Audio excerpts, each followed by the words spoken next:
नमस्कार मैत्रिणींनो, स्वागत करते स्टिच इंडियामध्ये. तर मी आज तुम्हाला स्लीवची डिझाईन कशा पद्धतीने बनवायची आहे ते मी तुम्हाला अगदी छान पद्धतीने शिकवते. तर पाहू शकता किती सुंदर डिझाईन तयार झालेली आहे. तर ही डिझाईन कशी तयार करायची हे सांगते. आता स्लीव काढून घेतलेली आहे. आता उंची 10 इंच घेतलेली आहे. आता इथून पहा मी 3.25 इंचला मार्क केलं, इथून 6 इंचला मार्क केलं व 1-1 इंचने आकार दिलेला आहे. खालचा आकार 1.5 इंच आहे, मधला आकार 1 इंचाचा आहे व त्याच्यावरचा आकार जो आहे तो पुन्हा 1.5 इंचाचा आहे. जो मार्क केलेला आहे त्याला मी एकदा पुन्हा मार्क करून घेतलेला आहे, कारण त्याच्यावरच आपल्याला टीप मारायची आहे.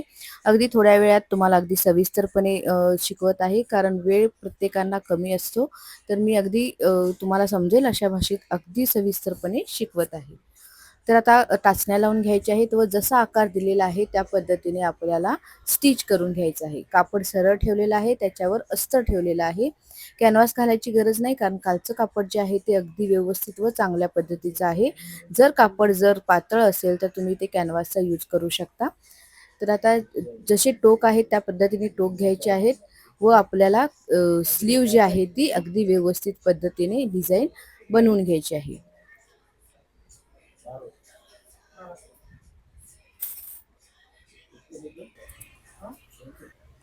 आता मी ते आकार जसा दिलेला आहे त्या पद्धतीने मी ते कट करून घेत आहे.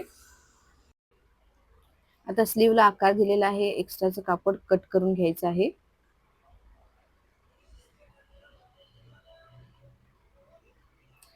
कात्रीच्या साहाय्याने थोडीसं नॉच मारून घ्यायची आहे.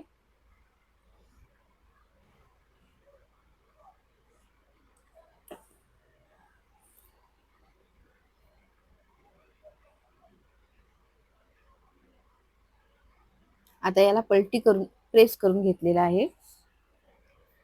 आता मी या जो काटाचा भाग आहे त्याला अस्तर लावून अटॅच केलेला आहे. त्याला खालच्या साईडला मी अस्तर जोडलेला आहे. अशा पद्धतीने आपण जोडू शकतो व अशाही पद्धतीने जोडू शकतो.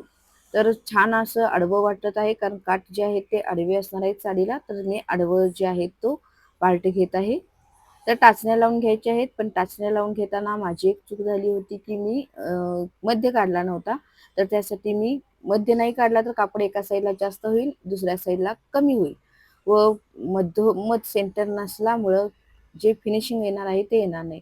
तर त्यासाठी पहिल्यांदा मध्य काढून घ्यायचं आहे. अशा पद्धतीने मध्याला मध्य अटॅच करायचं आहे, मग टाचण्या लावायच्या आहेत व मग त्याच्यावरती लेस अटॅच करायची आहे.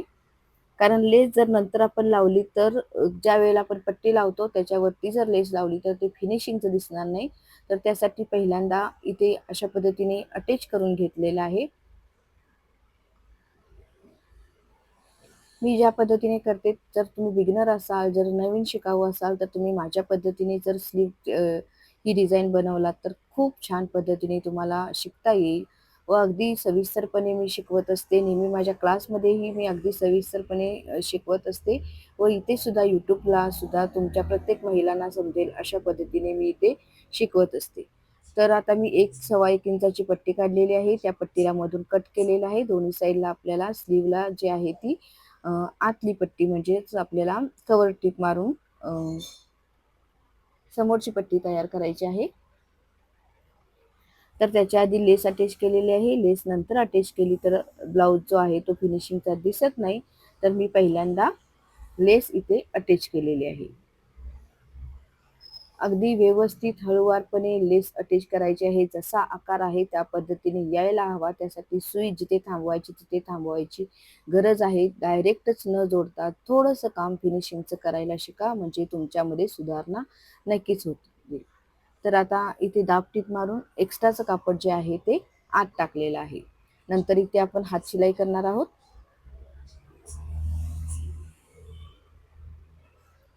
जर तुम्हाला माझे व्हिडिओ आवडत असतील तर नक्कीच तुम्ही चॅनलला सबस्क्राईब करा, लाईक करा, शेअर करायला विसरू नका, जेणेकरून प्रत्येक महिलांना माझे व्हिडिओ पोहोचू द्यात व त्यांना थोडं थोडं राहिलं असेल तर ते त्यांनाही समजू द्या. आता पहा, लेस जी आहे ती मी अशा पद्धतीने समोरच्या साईडला सुद्धा लावलेली आहे. आता वरती सुद्धा एक टीप मारून घ्यायची आहे, जेणेकरून अगदी फिनिशिंगचं ब्लाऊज दिसेल. धागे दोरे कमी असतील, जिथे जिथे थोडे थोडे राहिले असतील ते कट नेहमी करण्याचा प्रयत्न करा. काम फिनिशिंगचं दिसायला हवं. तर पहा, स्लीव किती छान तयार झालेली आहे. थँक्यू.